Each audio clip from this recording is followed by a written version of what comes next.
Hi, my little Calaveras. Welcome back to my channel. If you're new here, hi, hello, my name is Jinx. And if you're returning, welcome back. Alrighty, today we have a story about a creepy motel and what happens when you don't follow the rules. So, if you're ready to hear this creepy tale, sit back, relax, and let's enjoy this story together.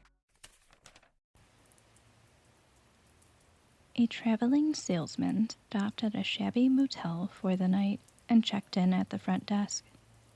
The lady gave him a key and told him on the way to his room. There was a door with no number that was locked.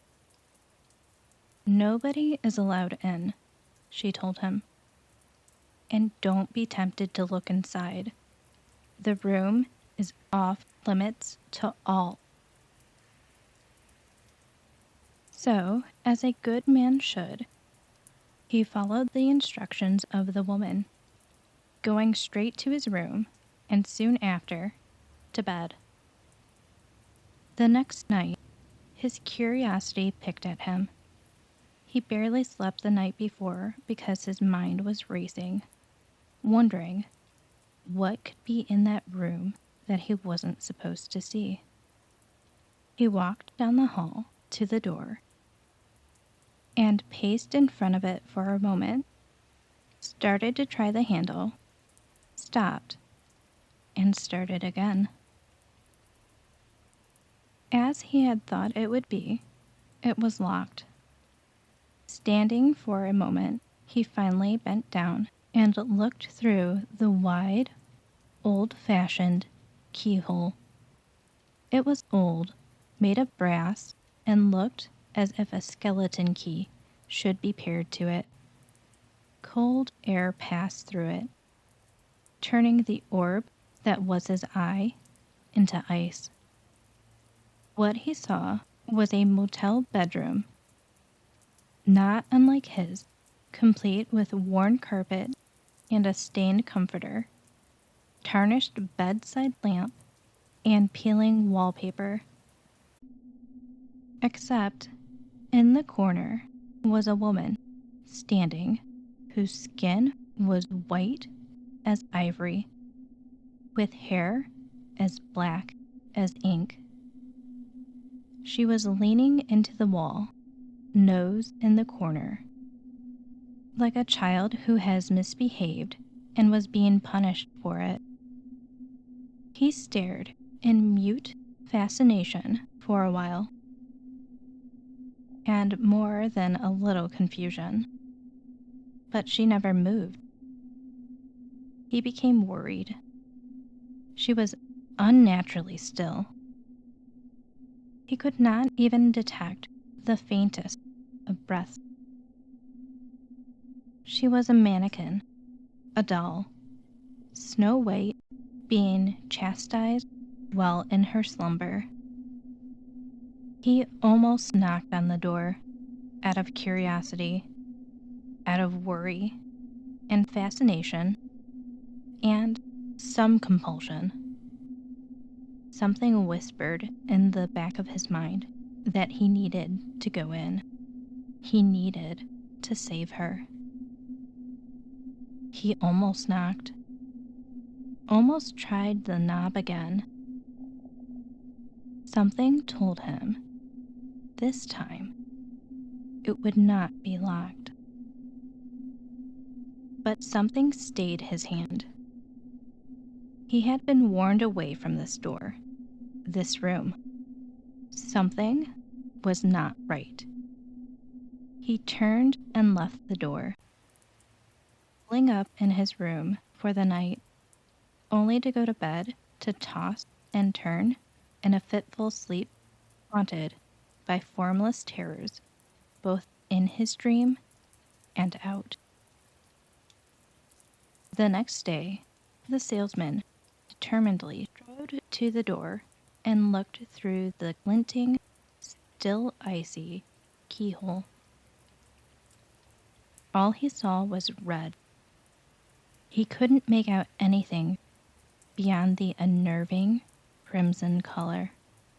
He thought maybe he'd been found out, tattled upon, and the occupiers of the room had covered the keyhole.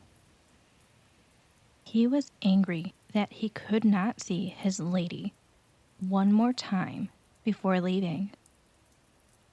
But something about the red nagged at him, hovering at the back of his mind. Something was not right.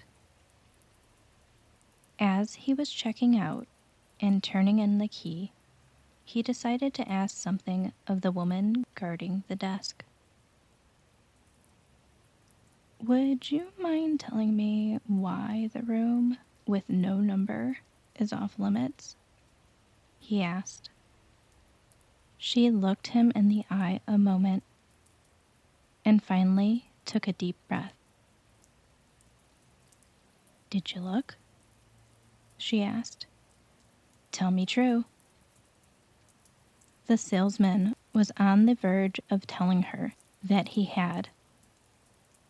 But after a slight moment of hesitation that he hoped she hadn't seen, but had, he told her that he had not looked, but was just curious as to the story.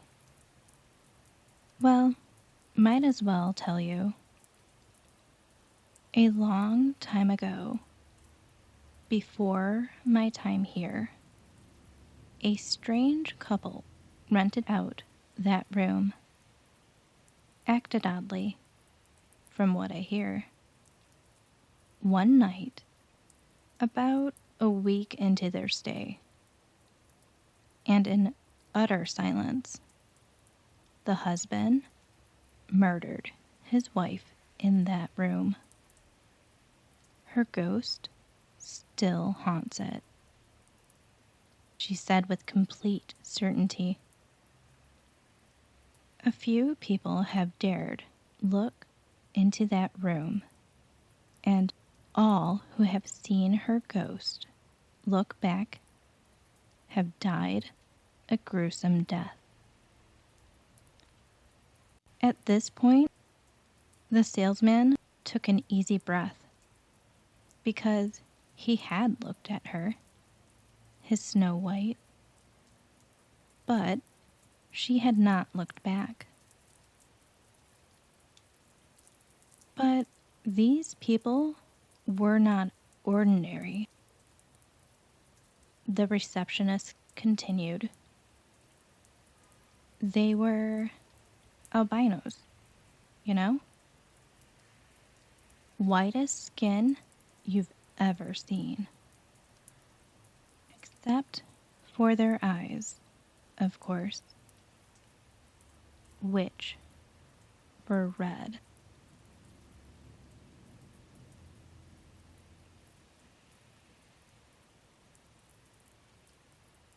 Hi, my little calaveras.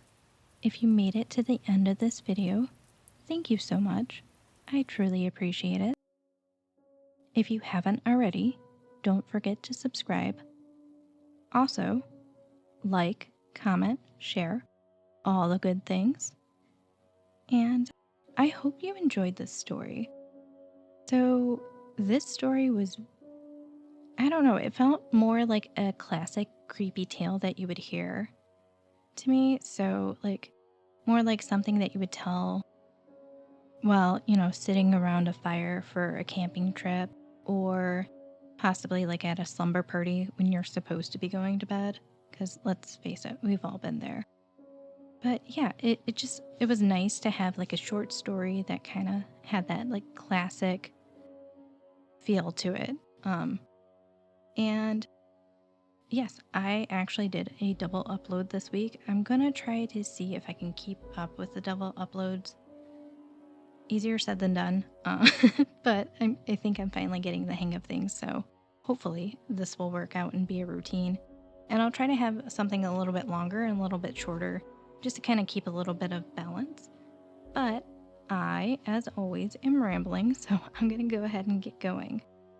But before I go, remember, my little calaveras, don't let anyone or anything steal your light.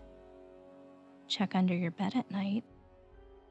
And until next time, bye.